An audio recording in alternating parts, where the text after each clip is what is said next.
When the ordinary turns into a nightmare. The case took place in the suburbs of America during the 1980s, where a serial killer spread terror through his brutal acts. The story not only unveils the crimes but also reveals chilling insights into the dark corners of the human psyche. The Shadow's arrival. It was the kind of evening that seemed almost too quiet to be real. The air was biting cold. Montana winters were cruel like that. But it wasn't the cold that made Officer Roy Patterson's hand tremble as he clutched his flashlight tighter. The call had come in just after 8 p.m., a panicked voice on the other end of the line reporting something strange by the creek near Pine Ridge Forest. What they found when they arrived was not something from this world, or so it seemed. The body, a young man no older than 25, was sprawled along the bank, pale as death under the moonlight. But body didn't feel like the right word. No, what lay there had been desecrated in ways that could only be described as monstrous. His torso had been sliced open, his intestines pulled grotesquely from his abdomen like some kind of sick display. His fingers were bent unnaturally, some of them broken. His face, my God, his face was unrecognizable, as if the killer had taken a profound, twisted joy in destroying his humanity. Officer Patterson had to step back to catch his breath, the metallic stench invading his senses and nausea gnawing at the pit of his stomach. Jesus Christ, what the hell did this? One of his colleagues muttered behind him. That officer had seen his fair share. Freak accidents on the highway, domestic disputes gone horribly wrong, but nothing like this. This was evil. Calculated, intimate. Patterson crouched closer, careful not to disturb anything the forensics team would later examine. He'd been in the force for over a decade, but this scene was unlike any he'd encountered. There was no sign of restraint, no indication the victim had been tied or held captive. He knew that meant only one thing: the killer didn't need to. The brutality suggested not desperation but precision, a kind of clinical need to inflict suffering. Patterson's flashlight illuminated a glint by the victim's feet, revealing dried blood smeared in jagged arcs across the frozen dirt. They weren't accidental. This wasn't chaos. It was deliberate. "Roy!" called a younger deputy, a nervous quiver in his voice. "There's—" He paused, swallowing hard and gesturing with his flashlight toward something in the bushes. Patterson followed the beam to discover what appeared to be a torn piece of fabric, maybe from the victim's shirt or jacket. But there was something else, something smaller sticking out of the ground nearby. A knife, or at least, what was left of it. The blade was dull, chipped, its purpose fully exhausted. It was almost as if the weapon itself had broken under the sheer force of its usage. The thought sent shivers down Patterson's spine. And then, there was the silence. That oppressive, weighty quiet that hung over the scene like an unspoken warning, as though even the trees around them were bearing witness to something they could not comprehend. There were no birds, no rustling leaves, not even the faint bubbling of the creek, just an unnatural stillness that felt like a living thing. "We need the coroner now," Patterson called out, his voice firmer than he felt. He wasn't about to let his fear show, but deep down, he knew they were looking at the work of someone who had done this before. Or, God forbid, someone who would do it again. As they waited for backup and the forensics team to arrive, the small group of officers stood huddled, whispering in hushed, fragmented sentences. A rookie named Daniels asked, "You think this is, like, a one-time thing, a drifter or something?" Patterson sighed heavily but didn't answer. He didn't need to. Somewhere in his gut, he already knew the truth. Drifters didn't work like this. This wasn't random. This level of horror, it required planning, intention. Whoever did this had a message to send. By the time the coroner arrived, the frost had begun to set into the edges of the victim's wounds, and with it, the time of death grew harder to determine. But the scene spoke volumes as it was. They counted over 30 distinct cuts, each deeper and more purposefully placed than the last. It wasn't just an attack. It was an obliteration. Patterson's mind began racing. Who was this kid? What did he do to deserve this? But deep down, he suspected it didn't matter. There was a cruel, cold efficiency to the killing, one that didn't hinge on personal vendettas or emotional outbursts. "This wasn't about him," Patterson finally muttered under his breath. "This is about whoever did this." A twisted past, the making of a killer. John Miller's childhood wasn't just rough, it was a sinister breeding ground for the monster he would one day become. Born in the rusted outskirts of upstate New York in 1953, John's first memories were not of comfort or innocence but of chaos and fear. If evil had a birthplace, it might have been the small, dilapidated house on Sycamore Lane, a house filled not with love but with the screams of his mother and the drunken roars of his stepfather. By all accounts, John's early years were a living hell. His mother Karen was a broken woman, beaten down by years of poverty and an untreated mental illness that left her in a near-constant state of paranoia. She often spoke to shadows, claimed she heard voices in the walls, and would sometimes sit in the living room staring blankly at the television for hours, even when it wasn't turned on. Karen's condition made her an easy target for John's stepfather, Richard Big Rick Garrison, a factory worker who spent more time at the local bar than he ever did on the factory floor. A man as mean as he was large, Big Rick didn't see John as his son, but as a whipping post for all his frustrations. "You're nothing, kid, you hear me? Nothing!" Rick would bark at John, the stench of whiskey seeping from his breath. What started as verbal abuse quickly escalated into physical violence when John was just 6 years old. A cracked rib here, a busted lip there. By the time John reached 10, it wasn't uncommon for the neighbors to hear the sound of shattering glass, or John's terrified cries echoing down the block. But the bruises and broken bones weren't the worst of it. That came from the environment. The silence of a community that didn't want to get involved, the teachers who ignored the signs, and the system that failed to protect him. Over the years, John learned two things. Survival came at the cost of humanity, and in order to gain control, you had to embrace fear, wield it like a weapon. By middle school, John had already begun to show signs of what psychologists now refer to as predatory tendencies. On the rare days when he attended class, he was disruptive and ruthless, picking fights with smaller kids or sneaking into the back of the cafeteria to steal their lunches. Teachers dismissed him as a troublemaker, another no-good kid with a bad home life. But there was something darker bubbling beneath John's surface. Animals began disappearing around the neighborhood, stray cats, neighborhood dogs, even a family's rabbit. No one ever proved John was responsible, but the way he always smirked when people asked questions sent an unmistakable chill. At 13, a tipping point came. One snowy evening, John's stepfather dragged him out behind the shed, accusing him of stealing cigarettes. What happened next was unclear. Rick had a broken hand, and John came back inside without a tear in his eye. While the details remain undisclosed, John was never beaten again after that day. Rick moved out of the house shortly after, abandoning Karen and John to fend for themselves. The damage, however, was done. The seeds of rage, hate, and apathy had taken root deep within John's psyche. Karen's mental health continued to deteriorate rapidly. Now untethered from Rick, she became wholly reliant on John, treating him less like a child and more like a caretaker. At 15, John dropped out of school altogether, spending his days scraping together odd jobs to feed himself and his mother. But with no parental guidance or hope for the future, John drifted into darker circles, groups of low-level criminals who dealt in petty theft, vandalism, and underground fights. It was during these years that John's darker impulses morphed into something more calculated, more dangerous. He didn't just want to feel power, he wanted to hold it over others, to see them squirm and suffer. His new friends noticed it too. A former associate who agreed to speak under anonymity years later recounted, "We all liked pushing the line every now and then, you know? Stealing a car here, breaking into a house there. But John? Man, he loved it too much. He didn't just break the line, he wanted to set it on fire." By 18, John had been arrested twice, once for car theft and once for assault. But both charges were dismissed due to lack of evidence. The system, still woefully unequipped to diagnose and treat individuals like John, simply let him slip deeper into the cracks. He spent his early 20s drifting from town to town, taking whatever work he could find and leaving whenever the whispers around him grew too loud.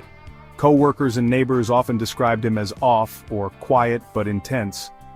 One local bartender described an incident where John spent hours merely watching people at the corner booth, sipping a single beer and smiling faintly whenever anyone made eye contact with him. "The dude gave me the heebie-jeebies," the bartender later said, "like you could tell he was thinking about things the rest of us didn't want to know about." The signs couldn't have been clearer, yet no one acted.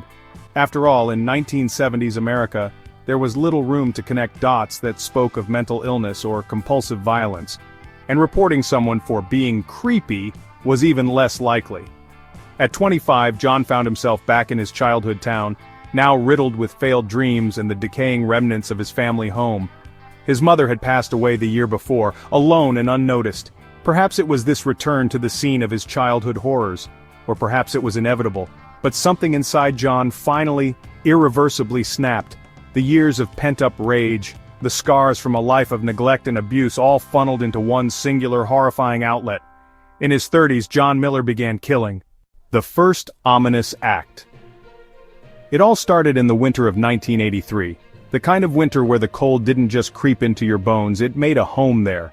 Snow blanketed every surface of the quiet town of Billings, Montana, muffling sound and shrinking the world into something eerily small. It was here, in this sleepy industrial town on the edge of desolation, that John Miller took his first steps toward becoming something the headlines would eventually call a monster. By then, John had already lived a life most would consider hopeless, a drifting soul bouncing between towns, jobs, and trouble. But that winter seemed different, charged in ways no one in Billings could really pinpoint. John had settled temporarily in a rundown boarding house on the outskirts of town, a place frequented mostly by transients, drifters, and desperate men clinging to survival. He came and went as he pleased, quiet and unremarkable. The kind of man the world walks past without noticing, and that was exactly what John wanted. But for the first time in his life, John had begun to plan. He wasn't just surviving anymore, he was thinking, moving pieces around in his mind like a chessboard only he could see. Planning gave him a sense of control, and a sense of purpose he had never before experienced. His first victim wasn't chosen by design, but by sheer and morbid curiosity. She was Sarah Morgan, a 19-year-old waitress working late shifts at the local diner downtown. Sarah had just moved to Billings that year, trying to save enough money to start college in Washington State. She was warm, friendly, and often gave free coffee refills to the struggling patrons of the diner. When one of those patrons was John, she hardly noticed him slip in one evening, sit in the corner booth, and watch. John wasn't there for the coffee or pie. He was there for her. Not because Sarah had done anything wrong, but because she became the focus of an itch he had been trying to scratch for years. To most people, Sarah was just another face, but to John, she represented something he couldn't quite name. A target, a test, a step towards something bigger. It happened the night of a blackout, an event that would go down as a stark contrast between the quiet loss of light and the brutal twist of fate that unfolded. The darkness descends. Around 11 p.m., Sarah was closing up the diner when the power went out across the district. She'd stayed longer than usual since a table of truckers had taken their time ordering. When the lights cut out, she sighed but didn't panic initially. Blackouts weren't uncommon in Billings during winter storms. Gathering her things, Sarah grabbed a flashlight from behind the counter and headed out the back door into the darkened parking lot. What she didn't know was that Miller had been waiting. He had been at the diner earlier that evening, sitting in the farthest booth with his back to the wall, silently watching her movements. He left hours before closing but parked his rusted pickup nearby, watching the diner windows and waiting for the right moment. The blackout had been a gift, almost as if the universe was handing him his opportunity. When Sarah stepped into the cold parking lot, she was humming softly, her breath visible in the freezing air. The stillness of the night gave her pause, and for the first time she felt that strange, prickling sensation at the back of her neck, the weight of being watched. "Hello?" she called out, her voice sharp and cautious. Her flashlight flickered across the parking lot, but all she saw was a row of empty spaces and the crust of snow covering the asphalt. Rushing to lock up, she fumbled for her car keys, her hands trembling slightly as the wind howled through the abandoned lot. The first kill. That's when he struck. Miller appeared so suddenly, so unexpectedly, that Sarah barely had time to process the crunch of boots in the snow before she was pulled backward, a steel blade pressed against her throat, not enough to cut but enough to paralyze her with terror. "Don't scream!" His voice was flat, chillingly devoid of human emotion. But Sarah did scream, loud and piercing, a sound that cut through the night like a siren. John didn't flinch, he didn't panic. He simply acted. The knife went in quickly, first to her abdomen. A single, deliberate stab, not fatal but enough to make Sarah collapse to the ground, clutching her stomach. Blood began pooling in the snow beneath her, spreading against the blinding white like thick spilled ink. She tried to crawl away on trembling hands and knees, but John wasn't finished. He moved with cold precision now, a strange calmness overtaking him. This wasn't about money. He didn't take her wallet or her bag. It wasn't about lust. He didn't touch her beyond what was necessary to assert control. This was about power, finality. In that moment, John Miller tasted it for the first time, the quiet exhilaration of holding someone else's life in his hands. "I told you not to scream," he muttered, more to himself than to her, before driving the knife into her chest one last time. Sarah's body slumped against the icy pavement as the last breath left her lips. And Miller stared down at her, his expression unreadable. There was no twisted satisfaction, no crazed rage, only that eerie stillness, like the calm after a storm had passed. For a minute he just stood there, watching the snowflakes settle on her lifeless face. A descent into darkness. Miller didn't stay long. He wiped the blade hastily against his jeans and walked back to his truck as if nothing had happened. The snow continued falling, slowly burying both his tracks and the evidence of what he had just done. By the time police found Sarah's body the next morning, any lingering clues had been washed away by the storm. Her death shocked the town, but no one had any answers. The town had its share of vagrants and troublemakers, but nothing like this had ever happened before. The autopsy revealed the viciousness of the attack, multiple stab wounds, bruising consistent with a struggle, but beyond that, the investigation went cold. There were no witnesses, no fingerprints, no suspects, just a young girl's tragic end and a community left to wonder how something so horrible could happen in their quiet corner of the world. But for John Miller, that winter night in Billings wasn't just the end of Sarah Morgan's life. It was the beginning of something far more sinister. Standing in that parking lot, knife in hand, he felt nothing but clarity for the first time in his life. This was what he was meant to do, and the darkness inside him would only grow stronger from there. The first crimes, a trail of horror, begins. The winter of 1984 was mostly forgettable to the residents of Gary, Indiana, a town known more for its rusting factories than for anything memorable. The snow came, settled into grimy piles on the sidewalks and melted away just as gray as it fell. But for the local authorities the season was unforgettable. Not because of the weather, but because of the shadow that fell over them, a shadow with a human name, John Miller. It was mid-January, when his first official killing came to light, though by then, no one had connected it to the crime in Montana the year before. Here, in the industrial heartland of America, the first signs of Miller's chilling pattern began to emerge.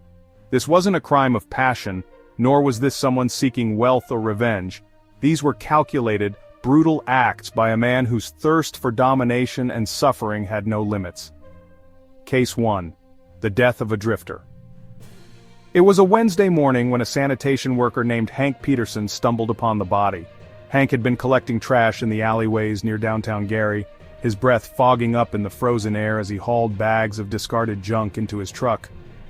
Most of the time his job was uneventful, routine even, but this morning, he would describe what he saw as something he'd be taking to the grave.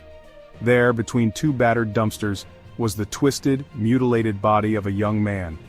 At first glance, Hank thought it might have been a hit and run, a homeless man hit by a drunk driver and left to die in the cold. But as he stepped closer it became horrifyingly clear that this was no accident. The victim's body had been carefully posed, his arms outstretched as though reaching for help. His torso was cut open with surgical precision, exposing the internal organs in a manner that spoke of both cruelty and intent. His face was frozen in terror, the eyes wide, the mouth agape. Most chilling of all, there were no defensive wounds. He hadn't fought back. Had he been drugged? Too terrified to resist? These were questions the autopsy would later fail to answer. The victim was eventually identified as Kevin L., a 23-year-old drifter who had last been seen panhandling outside a gas station 2 nights earlier. Kevin's life was a tragic one, an escapee from foster care, a young man barely holding on to the remnants of adulthood. He wasn't someone anyone would miss immediately. This made him perfect prey for Miller. At the time, detectives dismissed the case as a robbery gone wrong. Kevin had no friends, no enemies, no one to question why he'd disappeared. It wasn't until years later that investigators would draw a line from Kevin's murder to Miller's growing trail of misery. Case 2. The campground slaughter. Just 2 weeks later, John Miller struck again, this time on the wooded outskirts of Hammond, a town just 20 miles from Gary. Eric and Rachel Daniels, a newlywed couple from out of state, had been enjoying a winter camping trip when their lives came to a horrifying end. Eric's brother, who had driven to the campground to meet the couple for a scheduled hiking trip, made the discovery. Their bodies were found outside their tent in a clearing near the trail, arranged in what police would later describe as a ghoulish spectacle. Eric was nailed to the trunk of a tree with tent stakes driven through his palms. His throat had been slashed so deeply that his head was barely attached. Rachel's body, found a few feet away, had been eviscerated, her abdomen split open as if Miller had sought to carve her like a hunter dressing his prey. A blood-stained hunting knife was left at the scene, haphazardly abandoned, as though the killer had no further use for it. The autopsy revealed that both victims had been killed within hours of each other, with Rachel likely being made to watch her husband die first. This detail horrified investigators. The scene wasn't just a killing, it was slow, deliberate psychological torture, a hallmark of Miller's twisted philosophy. He craved the control, the panic, the suffering that radiated off his victims. And like Kevin, Eric and Rachel had no connection to Miller. They were simply at the wrong place at the wrong time, chosen not by plan but by opportunity. The media dubbed the case the campground slaughter, and the sheriff of the small town gave press conferences detailing how his team was working around the clock to catch the culprit. But these were empty words. The police had no fingerprints, no DNA, no witnesses, just devastation. The growing pattern. As authorities scrambled for leads, Miller began refining his sick ideas into a cold and calculated methodology. There was a pattern forming, though no one yet recognized it. Miller's victims shared several traits: young, vulnerable, and unnoticed by society at large. He hunted where people went unseen and unprotected. Homeless shelters, campgrounds, labor pools. It was Miller's playground, a field of easy targets too far removed from the concerns of middle-class America to truly raise alarm. He had also begun incorporating psychological games into his killings. With Kevin, he left no sign of struggle, suggesting he had approached the young man with words of kindness or support. With Eric and Rachel, he ensured one had to witness the other's agony. He was learning, growing more confident and daring. Close, but no capture. In February of 1984, John struck again, targeting a young hitchhiker on the outskirts of Chicago. Sandra, 22 and desperate for a ride, was last seen climbing into a battered blue pickup truck matching the description of Miller's vehicle. Her body, like the others, was left for police to find, this time in an open field surrounded by broken glass and tire tracks. But no firm evidence. The strangest part of Sandra's murder was the note left beneath her shoe, scrawled in jagged handwriting across a scrap of cardboard. She screamed. Investigators would later call this moment the emergence of Miller's egotistic side. He wanted his victims' final moments to speak for him, even if through their silence. The first crimes, as they would later be called in investigative reports, were only the beginning of John Miller's destructive path through the heartland of America. The randomness of the murders made him nearly impossible to track. Each attack took place miles apart, in different jurisdictions, ensuring that no single police department connected the dots quickly enough to stop him. His name was just a whisper in the chaos, but it wouldn't stay that way for long. Escalation of violence. The murders started gruesome, but they didn't stay the same. Something dark and primal was awakening inside John Miller, taking his already horrifying acts and turning them into features of unthinkable depravity. Crime investigators often revisit the cases of serial predators to look for signs of escalation, patterns or milestones where the killer becomes more savage, more brazen. With Miller, that escalation was alarmingly clear and unmistakable. What began as calculated, relatively quick murders shifted into prolonged torture, ritualistic staging, and an undeniable hunger for theatricality. John Miller stopped just killing his victims. He began turning their deaths into performances.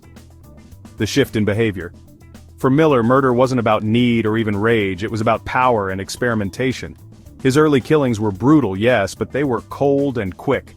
A slash to the throat, a precise stabbing. It was destruction, but still with the air of restraint. By mid-1984, as authorities pieced together his trail of horrors, a disturbing trend began to emerge. Miller was no longer content with simply ending lives. He wanted his victims to suffer. He wanted them to know they were entirely at his mercy. The body of his fourth recorded victim, discovered in Des Moines, Iowa, showed the first chilling signs of this change.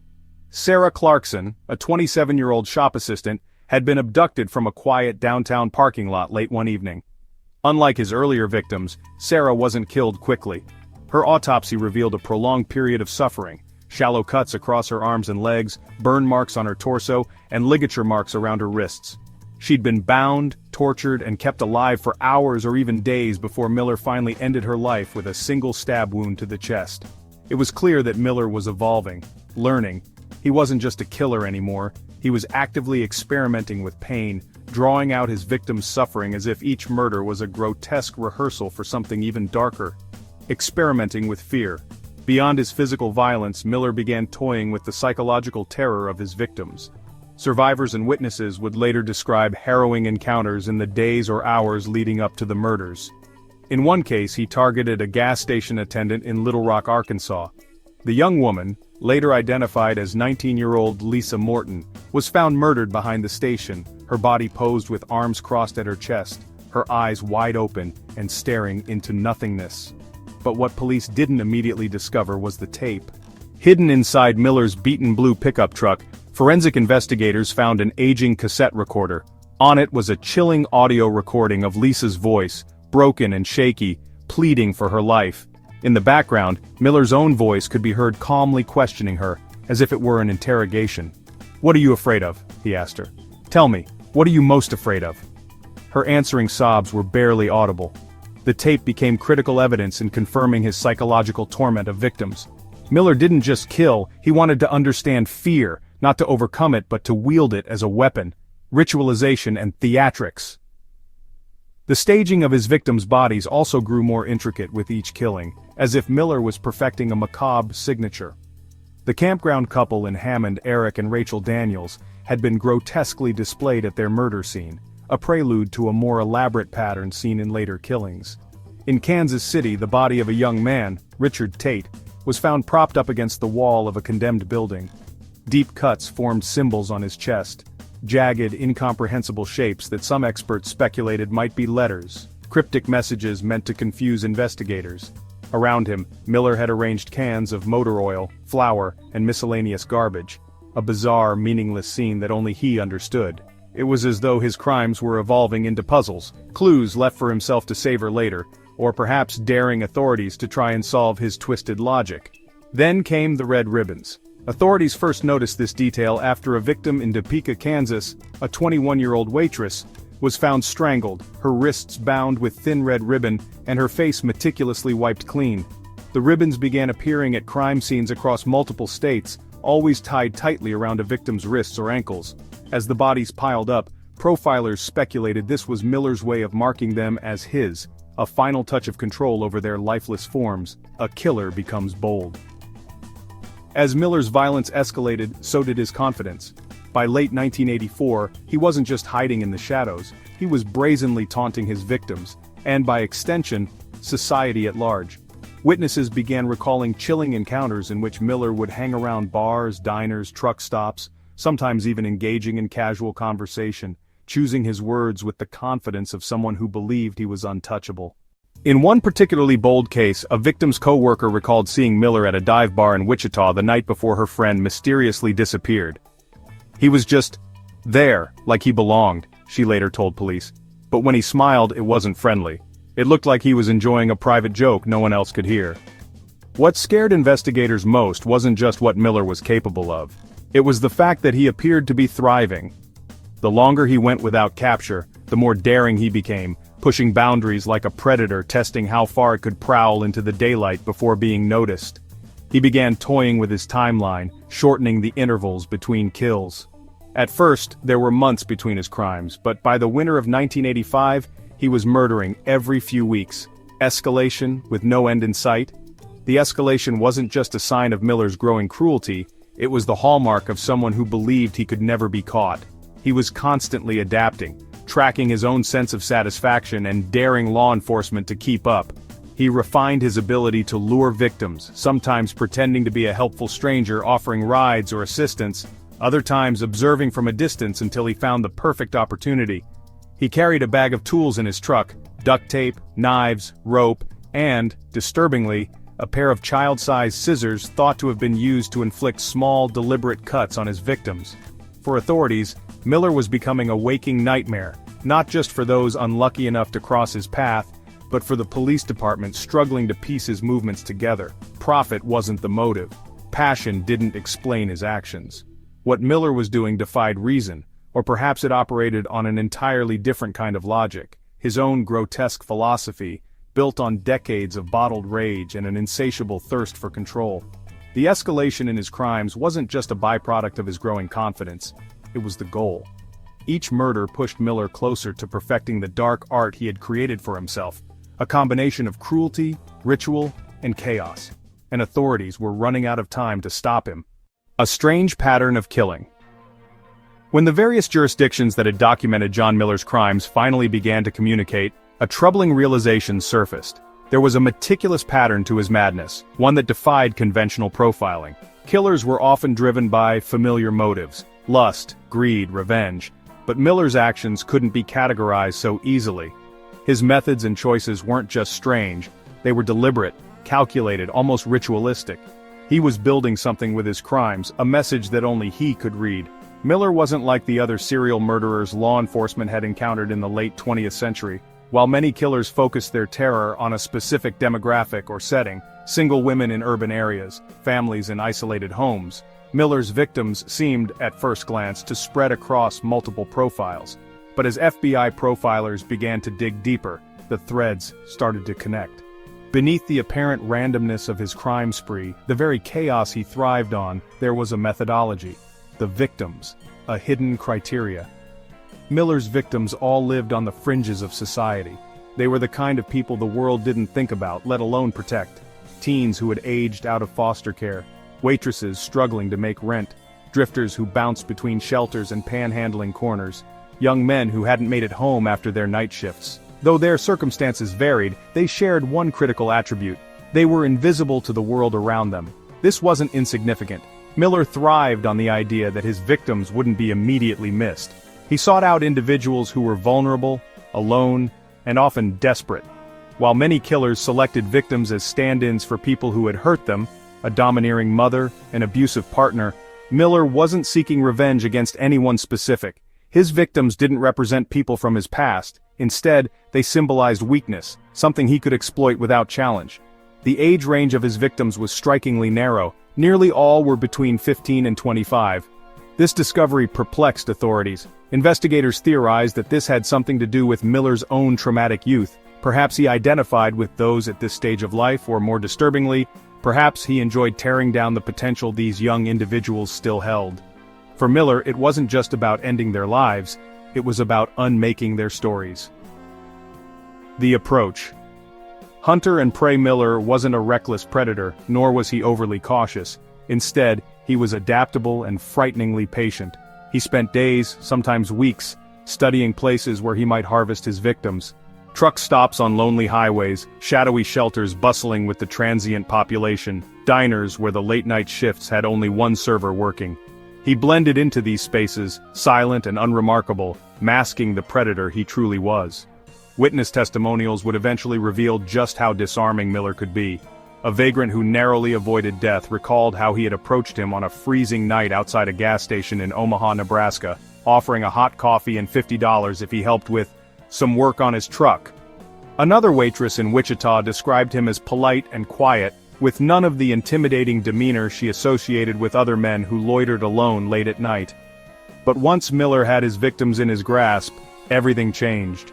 He was cruel, methodical, and entirely without remorse. He used subtle psychological manipulation to strip his victims of any fleeting hope, ensuring they became fully aware of their defenselessness. Authorities later speculated that this was a deeply ingrained tactic born from his childhood trauma. He had spent years being powerless, and now he was reliving those moments in reverse, but with himself in complete control. The timeline, a cycle of chaos. Another element of Miller's pattern that stumped law enforcement was his strict adherence to timing. Forensic teams and researchers eventually determined that Miller operated on an almost clockwork-like schedule, striking approximately once every 4 weeks. This cycle appeared to be more than mere practicality. It was ritualistic. Whether intentional or subconscious, Miller's killings often fell in the last days of the month, as if the buildup of time intensified his urges to kill. This rhythm gave him time to travel, plan, and scout, always selecting a new city or town, ensuring no two crimes occurred within proximity of each other. Moving across state lines repeatedly meant he was confounding any single law enforcement department. One sheriff in Kansas called him a ghost with bloody footprints, someone who was there just long enough to leave a body but never long enough to leave a trail worth following. A murderer's playground, the open road. One of John Miller's most distinctive strategies was his use of America's vast interstate highway system. The sheer scale of the country made it possible for him to disappear into the endless spiderweb of roads connecting rural towns and major cities. He would park his truck at highway rest stops, slipping in and out of isolated parking lots where lone travelers were most exposed. This tactic made it nearly impossible for local officers to predict his next move. From Montana to Arkansas, from Minnesota to New Mexico, Miller treated the open road like his personal hunting ground. His choice of location wasn't random though, it was calculated. He favored places where anonymity reigned, industrial areas, stretches of highway that seemed forgotten by time, and towns where people didn't ask questions. A killer's mark, deliberate signatures. As Miller's spree continued, detectives noticed small elements in his killings that suggested they weren't just violent, they were symbolic. Miller began leaving subtle but deliberate signatures at his crime scenes, though he was careful not to make them overly obvious. Blood smears in the shape of jagged, almost purposeful arcs often appeared near his victims. Authorities debated their meaning for years. Were they symbols of a twisted personal creed, or merely random expressions of the chaos he brought? Red ribbons, too, became frequent at his crime scenes. He often used them to bind his victims' wrists or ankles, leaving behind just enough consistency to invite discovery without giving away his methods. But what stood out most was his evolution. As Miller became more skilled in his techniques, his staging of the bodies became increasingly theatrical. Victims were posed, sometimes grotesquely, whether propped up against objects or placed in positions investigators described as mocking reflections of humanity. As profilers later noted, these were not just acts of escalation, but desperate attempts by Miller to immortalize his work and transform his killings into some warped art form, challenging the system. By the time law enforcement caught on to Miller's strange patterns, months had passed and his trail of destruction had expanded to multiple states. His ability to defy predictability, his supernatural-like evasion of detection, was becoming infamous. While his random choice of towns and victims left authorities baffled, it solidified the growing realization. Miller wasn't just a killer on his way to becoming infamous, he was already there. But for Miller, the killings weren't random. Each act, no matter how brutally chaotic it seemed, fit into the strange, disjointed logic of his design. For him, there was no such thing as going too far, only in failing to go far enough. The intense manhunt. By 1985, John Miller's name was beginning to circulate in hushed tones among a small but growing number of law enforcement agencies across the Midwest and beyond. He wasn't known as a man yet. He was just a shadow, a ghost, who had left behind a growing stack of bodies and a trail of blood that defied any straightforward path. What began as isolated murders in towns and cities separated by miles, and in some cases entire state lines, soon turned into a chilling realization. These weren't random killings. They were the intentional acts of one man, a predator playing a sick game on a nationwide scale. Authorities were overwhelmed.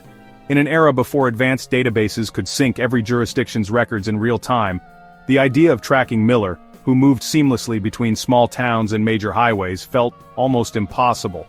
But the manhunt that followed would stretch the determination of law enforcement to its limits, spanning years, countless sleepless nights, and untold frustrations.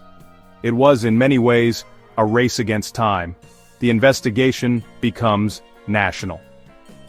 The first breakthrough in turning what had been a collection of disconnected crimes into a cohesive picture came in the spring of 1985, when detectives in two separate jurisdictions, Topeka, Kansas and Gary, Indiana, noticed striking similarities in two recent murders.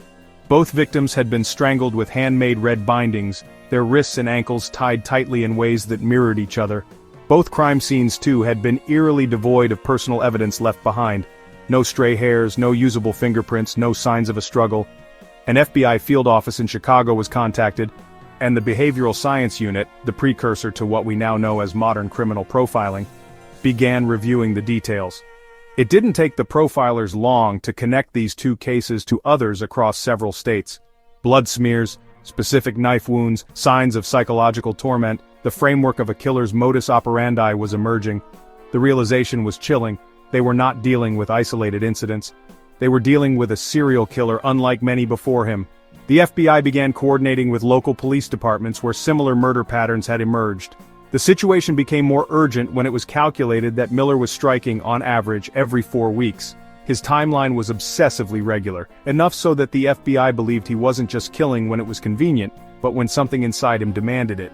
The media, of course, picked up the story. Headlines dubbed him the Interstate Phantom, and news outlets warned residents across the Midwest and Northern Plains about a dangerous man possibly roaming their highways. But the warnings felt hollow. No one knew what he looked like, who he was, or where he might strike next. Local frustrations and national coordination. Coordinating an interjurisdictional investigation was no small feat in 1985.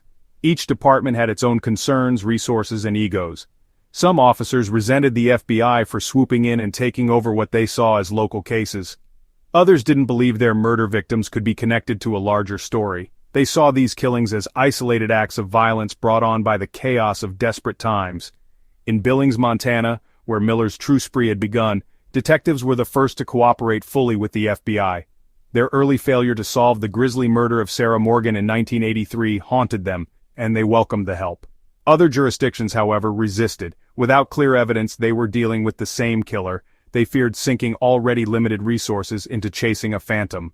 Still, as the FBI pieced together Miller's actions, they realized he wasn't just crossing state lines to avoid capture. His movements were part of his plan. He knew how to move invisibly, blending into working-class truck stops and roadside diners without raising suspicion. If someone noticed him at all, he was merely that quiet guy with the blue pickup, often remembered only by the faint unease his presence seemed to ignite. Building a profile. The FBI's behavioral science unit began profiling the man they were chasing, painting a picture that was disturbingly precise. White male, likely in his 30s or early 40s. A drifter, possibly with a background in low-wage manual labor, making it easier for him to belong in transient communities.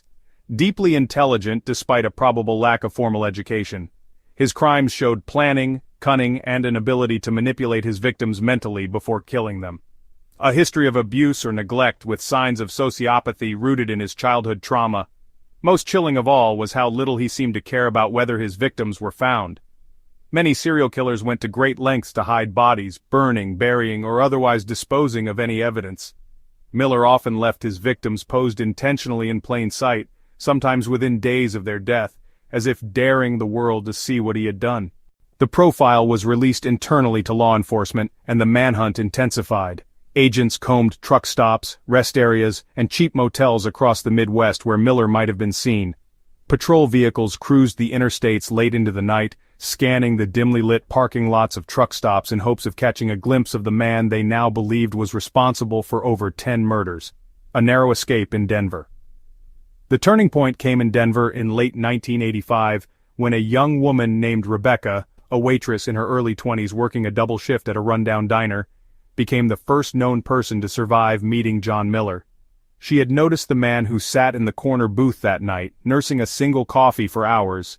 He wasn't overtly creepy, just still, motionless.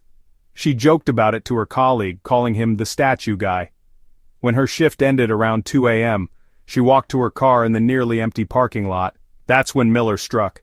He came from behind, clamping one hand over her mouth while pulling her toward his old truck. But Rebecca fought back harder than Miller expected. She bit his hand as hard as she could, forcing him to let go for just a second. A second she used to throw herself out of his grasp and into the road. She broke her arm in the fall, but that didn't stop her from screaming loud enough to wake customers in a nearby motel. Miller fled, leaving tire tracks in the snow as he sped off. Rebecca's detailed account gave police the first real description of John Miller. They now knew to look for a pale, gaunt man in his mid-30s with dark, sunken eyes and short hair. He often wore nondescript, weathered clothing, jeans, boots, and a work jacket that helped him blend seamlessly into blue-collar settings. Most importantly, Rebecca described his truck, a battered blue pickup with patches of rust along its sides. The net tightens. By early 1986, Miller's timeline was becoming clearer, and law enforcement began anticipating his moves. The FBI started distributing posters with sketches based on Rebecca's description. Officers doubled their efforts at truck stops along busy interstates, keeping their eyes on solitary men matching the description. Miller, however, wasn't slowing down. His victims in early 1986 included another waitress, a hitchhiker, and a 19-year-old college student whose mutilated body was found in a marsh outside Omaha. Each killing was more grotesque than the last, and law enforcement feared they were no closer to catching him despite their efforts. On the brink of capture. Though the manhunt was relentless, Miller still seemed to stay a step ahead, perhaps enjoying his ability to elude even the most coordinated efforts. But his arrogance was growing too, and it would, in the end, be his undoing.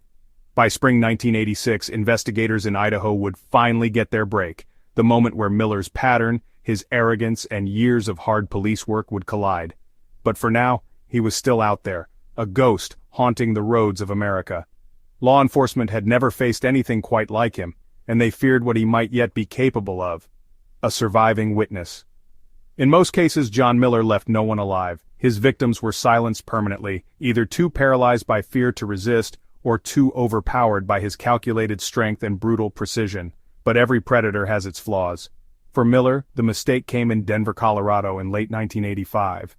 It was here, on an otherwise quiet night drenched in cold silence, that the first and only known survivor of Miller's reign of terror would emerge, and her testimony would crack open the carefully constructed veil he had worked so hard to maintain.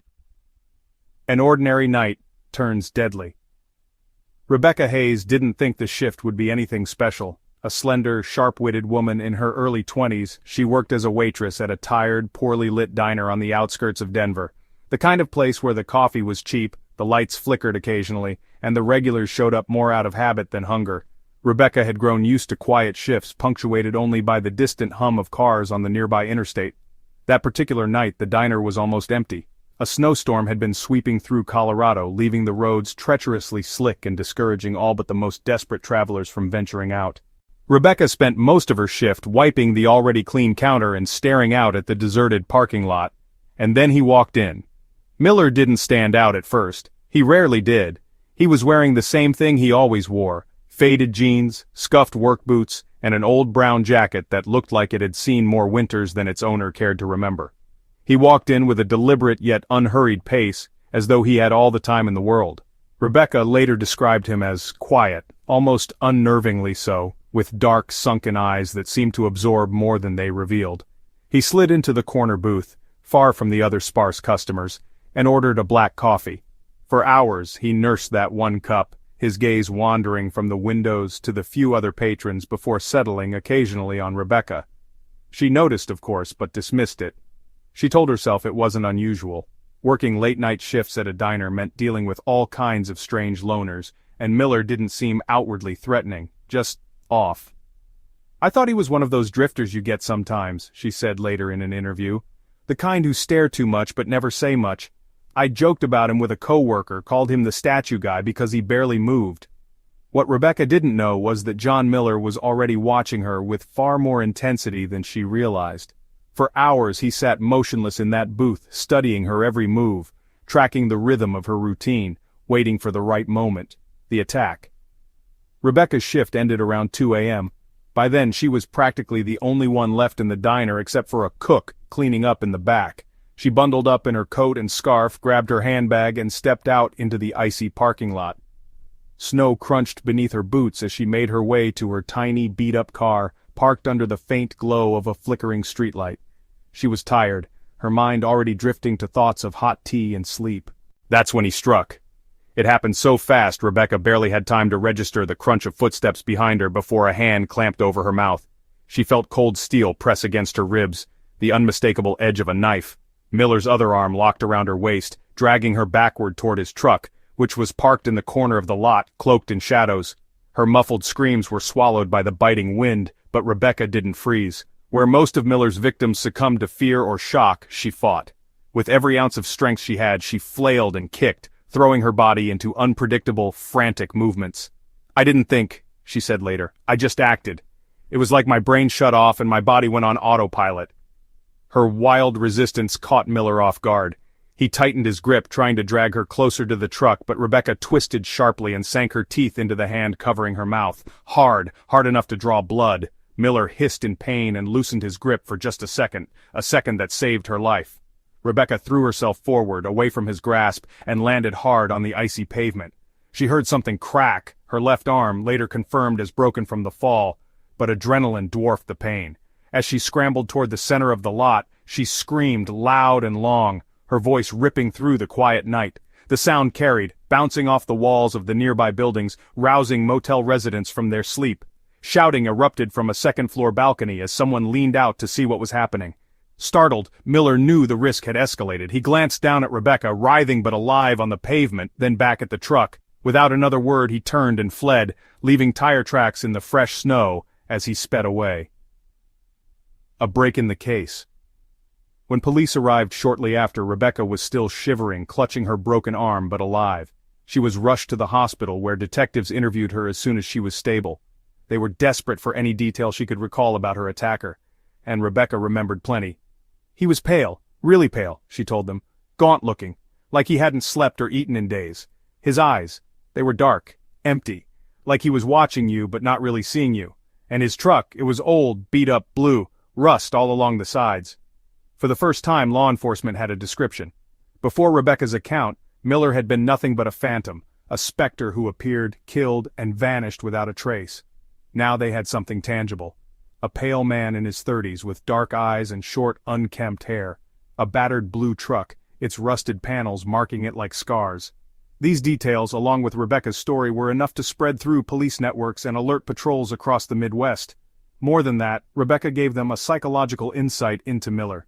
She remembered how calm he had been as he attacked her, unnervingly calm. He hadn't spoken a word, hadn't yelled or cursed. He was clinical, methodical, as if she were merely a task he needed to complete. Detectives later theorized that his failure to subdue Rebecca likely rattled him, forcing him to work more cautiously in the months that followed. The witness who lived. Rebecca Hayes became a quiet hero in the pursuit of John Miller. Her survival, and her bravery in fighting back, shattered the unbroken streak of Miller's terror and gave investigators the break they so desperately needed. Though deeply shaken, Rebecca refused to let the attack define her. She later testified in court, her presence a powerful reminder that Miller's victims were not mere statistics, but real people with voices that demanded justice. She told detectives, "I've thought about that night so many times. If I hadn't bitten him, if I hadn't fought back, I wouldn't be here. I wouldn't have survived." Her survival wasn't just about luck, it was about resilience. And for the first time, law enforcement had hoped that Miller's days as a shadow in the night were numbered. The surprise arrest. By the end of 1986, John Miller's reign of terror was beginning to unravel. What had once been a calculated, silent spree of murder and evasion was slowly giving way to sloppiness and a mounting hubris that would ultimately be his undoing. He had evaded law enforcement for nearly 3 years, crossing state lines and leaving behind a trail of bodies and fractured lives. But as Miller's crimes grew more violent and erratic, so too did his mistakes. His confidence blinded him to the tightening noose around his neck, a noose that would snap without warning at a seemingly innocuous roadside gas station in Idaho. A quiet stop in chaos. In late December of 1986, Miller had just finished what would become his final murder. His latest victim, a young woman from Boise, Idaho, was found near an isolated trailhead just days prior. Her body, like the others, showed signs of prolonged torture, and her bonds bore the marks of Miller's unmistakable signature, thin red ribbons tightly tied around her wrists and ankles. The murder had sent shockwaves through the small community, but what police hadn't immediately pieced together was how close Miller was to them. Around this time, Miller had been traveling through rural Idaho, cruising along snowy roads in his battered blue pickup truck. The vehicle was as inconspicuous as its driver, or at least it used to be. By now, Rebecca Hayes' harrowing testimony months earlier had circulated throughout law enforcement channels. They were looking for Miller's truck. They didn't know exactly where, but they knew what to look for. An old rusty blue pickup with a driver whose hollow, sunken eyes could chill you to the bone. But John Miller believed he still had the upper hand. At a gas station just off the highway near Twin Falls, Idaho, he stopped for a routine fill-up. Dressed in his usual weathered jacket and scuffed boots, Miller appeared calm, even normal. He paid for gas with cash, not realizing this brief stop would set in motion the chain of events that would finally end his spree. The watchful eyes of a clerk. On most days, Linda Carpenter, a sharp-eyed gas station attendant, wouldn't have thought twice about a customer like Miller. After all, the winter dragged all kinds of rough and weary travelers along the interstate highways, but something about him didn't sit right. Maybe it was the way he avoided eye contact, or how his hands lingered just a little too long in his jacket pockets. Or maybe it was the truck. The beat-up blue vehicle that looked strikingly similar to the description she'd seen on a flyer weeks earlier in her break room. The flyer had been issued by the Idaho State Police, warning clerks about a dangerous drifter who was suspected of several murders across state lines. The image wasn't a photograph but a sketch, rough around the edges but eerily close to the man now standing in front of her counter. Her eyes darted from Miller to his truck outside. "Rusty blue pickup," the description said. A sinking feeling crept into her chest. As Miller walked out to his truck, Linda made a snap decision. She picked up the phone and called the local police. "I think I might have seen the guy in the sketch," she whispered after giving them the location. "He's here, filling up gas. Old blue truck, you know, the one they're looking for." A casual arrest, with hidden tension deputies from the Twin Falls County Sheriff's Office were already on heightened alert. The murder of the young woman just days earlier had shaken them, and now, with the possibility that the infamous killer could be nearby, they wasted no time. Within minutes, a patrol car pulled into the gas station, the lights deliberately left off to avoid alarming the man in question. Miller was in the process of wiping down his windshield when the officer approached his truck.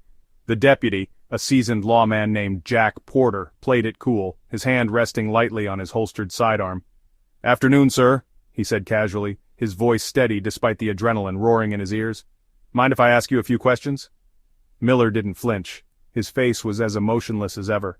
"Sure," he said simply, his voice flat and devoid of any warmth or concern. Porter noted the man's calm demeanor but inwardly braced himself. The quiet ones were often the most dangerous. Another officer arrived while Porter kept Miller distracted, leaving the first deputy free to get a closer look at the truck. Sure enough, the description fit almost perfectly, down to the patches of rust along the doors and wheel wells. Then, the second officer noticed something peculiar. Red cloth tied around a bundle of tools in the truck bed. His stomach lurched. Could it be the same red ribbon from Miller's countless crime scenes? He signaled silently to his partner. Meanwhile, Porter continued questioning Miller, probing gently without raising suspicion. But Miller's answers began to falter. When asked where he'd been recently, his responses grew shorter and more ambiguous. "Just driving," Miller muttered. "For 3 days straight?" Porter asked, his eyebrows raised. "Yeah," came Miller's reply, but the cracks in his carefully composed facade were starting to show. The tension in his body was unmistakable now, his shoulders stiffening, his eyes darting toward the open highway, as though calculating how fast he could make an escape. But Miller's window of opportunity was already gone.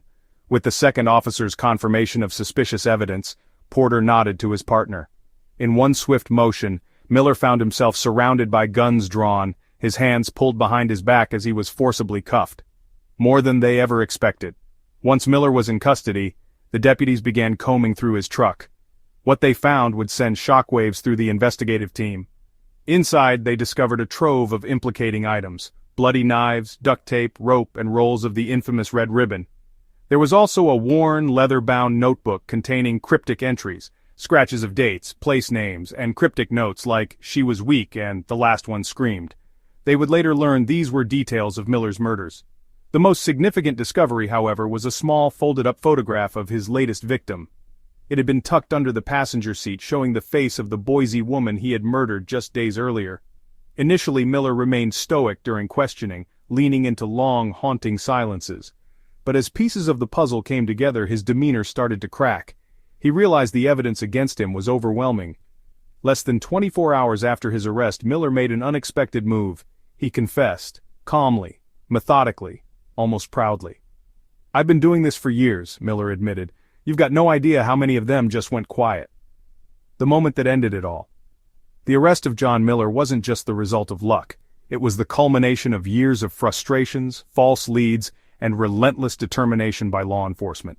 What began as a series of disconnected murders had finally been tied to one man, thanks in no small part to the courage and attentiveness of ordinary people like Linda Carpenter.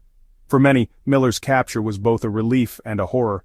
Relief that his lethal grip on small-town America was finally over, but horror at the scope of his crimes, and the reality that it had taken so long to catch him. On a freezing December day in 1986, the man who had evaded them for years was finally sitting in a jail cell, facing the fallout of the sinister legacy he had built. For the first time, John Miller had nowhere left to run, nowhere left to hide. Law enforcement had won, but at a terrible cost. The chilling confession. When John Miller finally sat down in the cold, gray interrogation room after his arrest in late 1986, detectives braced themselves. They had spent years chasing his shadow across the Midwest. They pieced together countless crime scenes, but no one could have prepared them for what Miller was about to say. The man who had escaped justice for so long didn't deny his crimes. In fact, he did quite the opposite. Miller confessed openly, emotionlessly, as though recounting mundane details of errands. But what he shared was far from mundane. It was horrifying. His confession wasn't just an acknowledgement of guilt, it was an invitation into the dark chaos of his mind. The chilling details he shared would provide investigators with clarity for the first time, but it would also haunt them for the rest of their lives. Breaking the silence. Miller sat with his hands cuffed in the interrogation room, his face impassive, his eyes dark and hollow. The two detectives on either side of the table had prepared for resistance, for a long battle to crack him. They expected denials, lies, half-truths. What they got instead stunned them. "I know why I'm here," Miller said simply, breaking the silence. "So we might as well start." The detectives blinked, caught off guard. One of them, Detective Ray Johnson, known for his calm demeanor, asked Miller to clarify. "You're here because you've killed people," Johnson said plainly. Miller nodded, his lips curling ever so slightly. 12, he replied, his voice flat. "Maybe 13, I lost count." That statement sent a cold chill through the room. "You lost count?" the other detective, Paul Lasky, asked sharply. His voice betrayed a hint of disbelief. There was no remorse in Miller's eyes, no hesitation. It wasn't bravado, it wasn't guilt, it was matter of fact. "I don't remember every face, every name, some were planned, some weren't," Miller said, his tone eerily detached. "But the number 12's right for now, mechanics of murder." The detectives pressed him for more information. Miller didn't hesitate. He spoke with almost clinical precision, coldly recounting how he'd hunted, lured, and killed his victims. "I watched them. It wasn't random," he began. "Not really. I chose people who wouldn't be missed, not right away anyway. A kid who'd already run away, a waitress working double shifts, a drifter who had nothing left to live for. It was easier that way. Less noise when they were gone." One of the detectives asked how he chose locations, and Miller shrugged. "Sometimes truck stops, small diners. Those places are liminal spaces. You know? No one notices a guy sitting in the corner sipping coffee, watching people come and go." He went on to detail some of the tools he'd used: knives, duct tape, red ribbons. The detectives noticed the strange emphasis Miller placed on the ribbons. "They weren't just tools," he explained. "They marked them, bound them, claimed them. It wasn't enough to just take their lives. I wanted it to mean something, so they'd know in those last moments that they belonged to me." When pressed about the aftermath of his killings, Miller showed no remorse. He admitted proudly, even carelessly, that he often left his victims' bodies posed intentionally, knowing full well that authorities would find them. The ribbons tied around wrists and ankles, the blood patterns smeared in jagged arcs. "That was my signature," he said. "Every artist leaves behind a piece of themselves." Those were his words. Every artist. Detectives were horrified by how calmly he spoke about his killings, as if they were some perverse form of art, as if he wasn't just taking lives but crafting something meaningful, at least meaningful to him, relishing the fear. What stood out to the detectives during Miller's confession wasn't just the body count or his sick rituals, it was his obsession with fear. He didn't just kill, he wanted to watch his victims crumble mentally, to strip away any last shred of hope before he ended their lives. "I liked hearing them beg," Miller admitted almost casually, "not because I wanted them to live because I didn't, but because that sound, that raw, primal sound, was beautiful in its own way, pure. You can learn a lot about a person when they think they're about to die." At one point, Miller described how he recorded the terrified pleas of one of his victims, a young woman who had worked at a gas station, and kept the tape in his truck. The act of making her verbalize her fears, of hearing her broken voice plead for mercy, gave him a sense of control he had craved all his life. "People always think they have more time than they do," Miller mused during his confession. "They start begging, promising things they can't deliver. When they realize no one's coming, that's when it gets interesting." The weight of his past. Though Miller spoke about his murders with icy detachment, there were brief glimpses into the root of his darkness. Detectives pressed him about his childhood, wanting to understand how a man could become this monstrous. "They hurt me first," Miller said cryptically at one point. If you grow up thinking pain is normal, giving pain feels like power. He described a childhood shaped by constant abuse, neglect, and chaos. His stepfather had beaten him mercilessly. His mother had screamed into empty rooms, hollowed out by her paranoia and mental illness. Miller had grown up invisible, only noticed when he was being punished. As he spoke, it became clear to the detectives that Miller's killings weren't rooted in revenge toward anyone specific. They were instead a way for him to reclaim control and unleash decades of bottled rage onto the world. "They never looked at me," Miller said of his parents. "So I made sure the people I killed had to. I made sure they saw me, and that they couldn't look away." When asked if he regretted the things he had done, Miller gave a small, hollow laugh. "Regret? No. Feeling regret would mean I saw them as people." Unsettling calm. What disturbed investigators the most wasn't Miller's grotesque honesty, nor his lack of remorse. It was his calm. Not once during the hours-long confession did he show anger, tears, nervousness, or any flicker of human vulnerability. He spoke as if he were recounting events that had happened to someone else. He was the storm that had swept through small-town America, leaving devastation in his wake, and yet, he sat motionless in that room, unshaken, untouchable.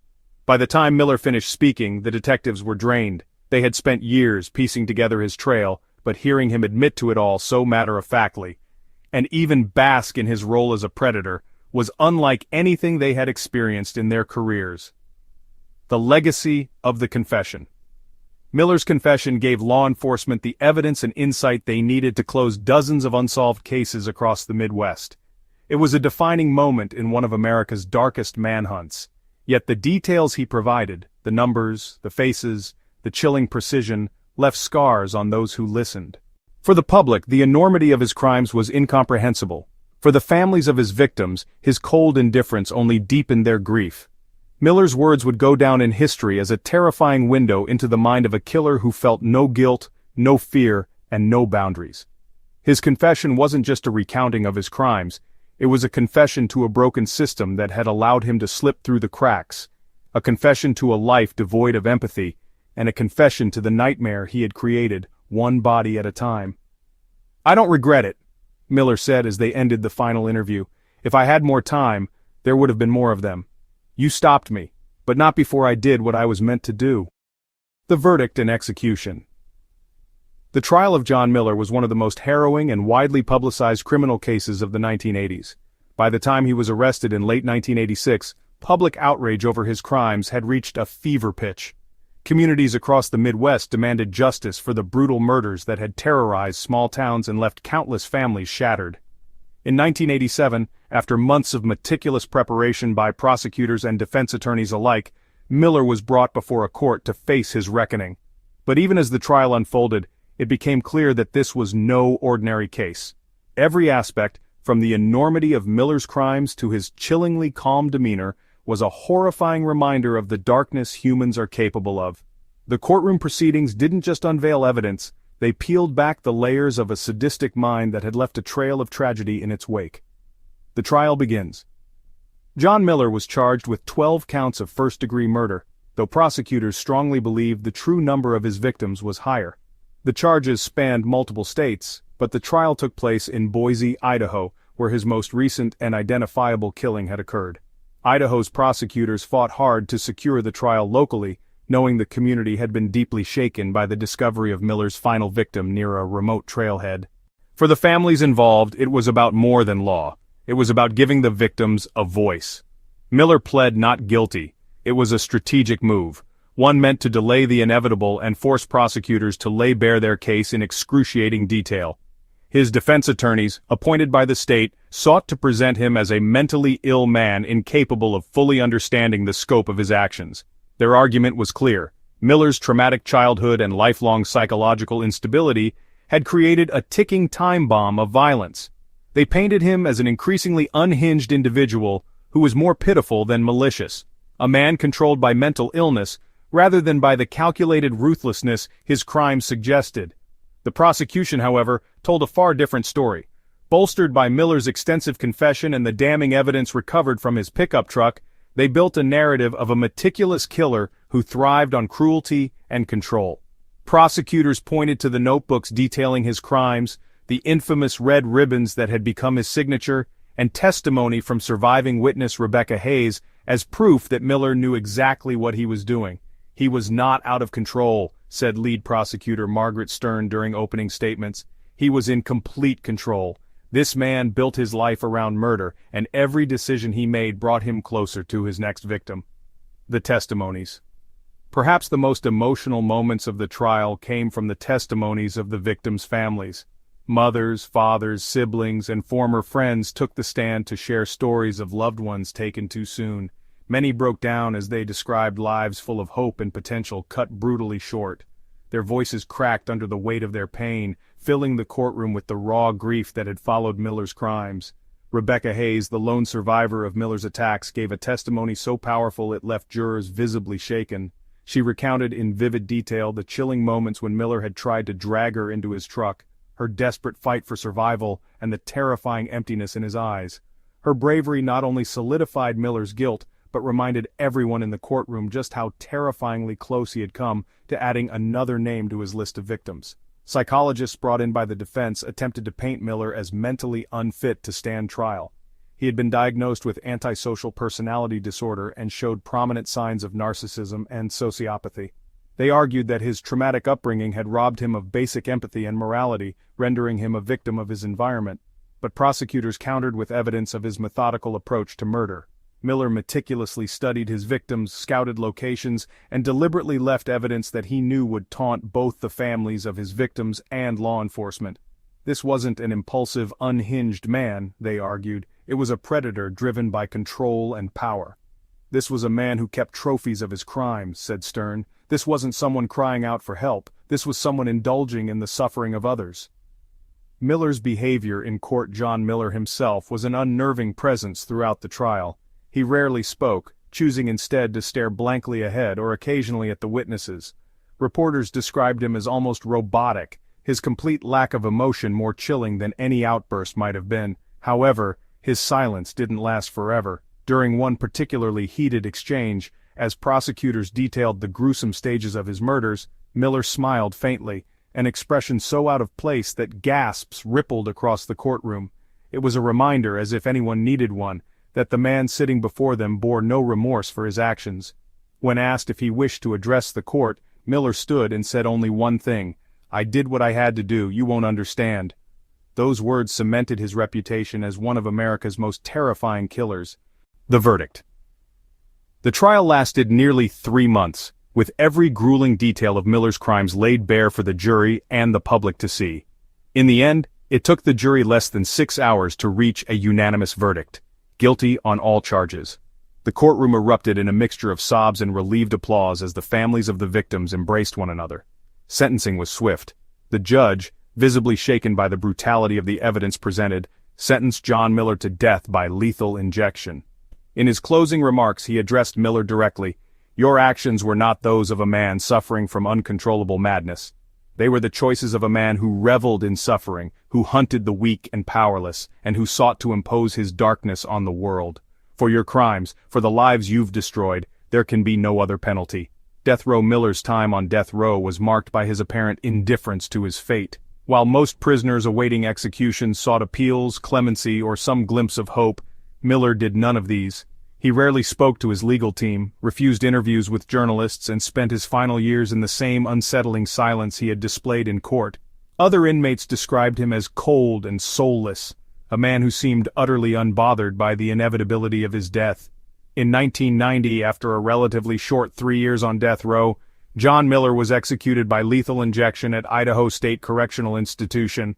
The execution drew massive media attention but was carried out with little fanfare. The families of his victims sat silently in the witness room, some crying softly, while others stared blankly at the man who had stolen so much from them. When asked if he had any final words, Miller reportedly shook his head and said nothing, going to his death as coldly and emotionlessly as he had lived. A case that lingers. The execution of John Miller provided a sense of closure for some, but for many, the scars left by his crimes remain unhealed. His trial and ultimate death raised troubling questions about how a man so dangerous could have gone undetected for so long. It also reignited debates about capital punishment, with some arguing that justice was served while others questioned the morality of taking another life, even one like Miller's. For the families of his victims, the verdict and execution were only part of the healing process. Many spoke publicly about the difficulty of moving forward and the weight of never knowing why their loved ones were targeted. "To this day, I can't shake the feeling that he enjoyed every second of it," said one mother whose daughter had been killed by Miller. "He took so much, and even in death it feels like he won somehow." Legacy of the verdict. The trial and execution of John Miller remain a stark reminder of the horrors humanity is capable of. His name became synonymous with cruelty, control, and cold-blooded murder. For criminal profilers, his case became a textbook example of calculated evil, studied in classrooms and law enforcement training programs for decades. But perhaps Miller's most lasting legacy is the pain he left behind, a pain felt in small towns across the Midwest, in the hearts of the families who will never forget, and in the eerie silence of the roads where his shadow once lurked. Justice was served, but as many would later admit, justice could never truly undo the damage Miller had done. Unanswered questions. Decades after the trial and execution of John Miller, one thing remains chillingly clear: the full story may never be told. His capture, confession, trial, and eventual death resolved many of the horrors attributed to him, yet it left nagging questions in its wake, questions that law enforcement, psychologists, and the families of his victims continue to wrestle with to this day. For every detail Miller revealed about his killing spree, every grotesque piece of evidence uncovered, there are mysteries that slipped through the cracks, haunting the case like Miller's own shadow. These unanswered questions are more than gaps in the investigation. They are a reminder of the darkness that John Miller brought into the world, a darkness only he fully understood. They are the loose threads of a story that, though complete on the surface, continues to unravel in the minds of those who lived it. The kill count. How many were there really? One of the most persistent and haunting questions is whether the official count of Miller's victims is accurate. At his trial, prosecutors charged him with 12 counts of first-degree murder based on bodies recovered and direct evidence tying Miller to the scenes. But even during his chilling confession, Miller himself admitted he had lost count. "Maybe 12, maybe 13, he muttered in that cold, detached tone that seemed to define him. But prosecutors and investigators both suspected the number was much higher. Evidence from Miller's notebook suggested he had been hunting and killing for years before Sarah Morgan's 1983 murder in Billings, Montana, a crime widely believed to be his first. Notes scribbled about people, dates, and locations hinted at earlier killings that were either never linked to Miller due to lack of evidence, or because the bodies have simply never been found. Then there's the matter of geography. Miller is believed to have operated in at least 8 states, but his mobility and the anonymity of his lifestyle, combined with a network of interstates that made it easy to disappear, suggests that there could be unreported victims in entirely different parts of the country. How many drifters, hitchhikers, or forgotten souls met Miller without authorities making the connection? And are their bodies still lying in some remote forest or shallow grave? "This thought keeps me up at night," said Ray Johnson, one of the detectives who worked on the case. "What if we miss someone? What if someone's family is still waiting for answers, not knowing that it was this man who took them?" Some profilers have even suggested Miller could have killed before his officially recognized spree began. Could his early years of petty theft and animal cruelty have escalated into murder long before anyone knew his name? Why the ribbons? One of the most strange and grotesque questions still lingering is about Miller's choice to use red ribbons in his killings. Tied around wrists, ankles, or found at crime scenes, they became his signature, a chilling calling card left behind for law enforcement, the families, and perhaps himself.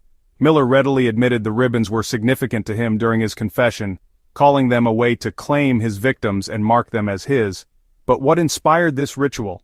Was it a symbol tied to some deeply buried trauma, or was it something he invented later, purely as an act of control? Detectives speculated endlessly about the ribbons. Some theorized they represented a childlike need for order or decoration in the chaos of his violent crimes. Others believed it was part of the dominance Miller craved, his victims forever marked as part of his morbid collection. Yet Miller never explained it fully, leaving this macabre detail open to interpretation. "Why red ribbons? You could never pin him down on something as symbolic as that," said one former investigator who reviewed the case. "Either he didn't want us to know, or he didn't think we deserved to understand." What triggered the transition to serial killer? Miller's history of petty crime dates back to his teenage years. He was known to steal, vandalize property, and exhibit troubling signs of violence, particularly against animals. But something happened in the early 1980s that pushed him from small-time lawbreaker to full-fledged serial killer. Psychologists have extensively debated what might have triggered this shift. Some theorize it was the death of his mentally ill mother, Karen, in 1981. Miller had spent much of his adolescence and young adulthood caring for her in their decaying New York home, and while their relationship was far from loving, her passing may have unshackled something dark within him. Free from the burden of caretaking but left devoid of any emotional anchor, Miller became a drifter and eventually fell into his killing spree. Others suggest his murders were more calculated and had less to do with a specific trigger than with his growing need to assert power over others. The red ribbons, the macabre scenes he left behind, they were not acts of desperation, they were deliberate and precise, the actions of a man who had likely been building toward this dark reality for years. If so, why 1983? Why Montana, where Sarah Morgan would become his first recorded victim? "We'll probably never know," observed criminal profiler Christina Marks. "Men like Miller don't wake up one day and decide to start killing. It's a slow build, a cumulative process. Somewhere in his life, a switch was flipped, and once it was, there was no coming back." Could he have been stopped earlier? Another lingering question is whether John Miller might have been stopped before his killing spree reached the terrifying heights it did. The signs of his disturbed psyche were there for years: teachers who noticed his cruelty toward animals, neighbors who heard the violent arguments in his home, and police who arrested him for theft and assault in his late teens. Yet nobody ever stepped in, and Miller slipped through every crack in the system. Was it the times? In the 1970s and early 1980s, there was much less public awareness about psychopathy, childhood trauma, and their connection to criminal behavior. And in rural areas like upstate New York, where Miller spent much of his early life, little infrastructure existed to intervene in cases of domestic violence or mental illness. Modern criminal psychology wasn't yet at the level where behaviors like Miller's would set off alarms. Instead, he was dismissed as another lost soul from a dysfunctional home. Detectives also wonder how his mobility helped him stay undetected for so long.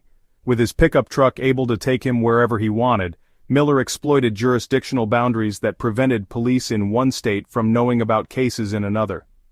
Even after his spree began in 1983, it wasn't until years later that agencies began comparing notes seriously enough to link his killings. "It's like he knew how the system worked, how disjointed it was," said one former FBI investigator. "He didn't just move to avoid capture, he moved because he knew it would give him a clean slate every time." The darkness of his mind. Perhaps the most unsettling question of all remains this: what truly motivated John Miller?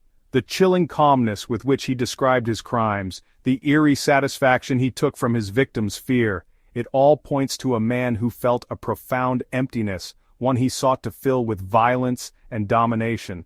But where did that emptiness come from? Was it simply a byproduct of his abusive and neglectful upbringing, or was it something deeper, something inherent? In the end, Miller chose not to answer these questions, not fully. His confession provided the details investigators needed to close dozens of cases, but it revealed little about his interior world. When asked directly why he killed, Miller often shrugged or gave cryptic answers. "It needed to happen," he said once. "You wouldn't understand if I told you." And perhaps that's true, a mystery that lingers. The unanswered questions surrounding John Miller make him an anomaly in the annals of criminal history. Most killers seek recognition, attention, or at least some catharsis in their confessions. Miller seemed to seek none of these things. He was a puzzle whose pieces never quite fit together, a shadow that left scars on everyone who tried to understand him. For the families of his victims, the lack of clear answers only deepens the pain. They wonder why their loved ones were chosen, what Miller saw in them that made them his targets. They wonder if there were others before or after, lost to time and never connected to his name. And for those who studied his case, one chilling thought remains: are there others like him out there slipping through the cracks waiting to be caught, or worse, waiting to strike? John Miller may be gone, but the questions he left behind may never find answers.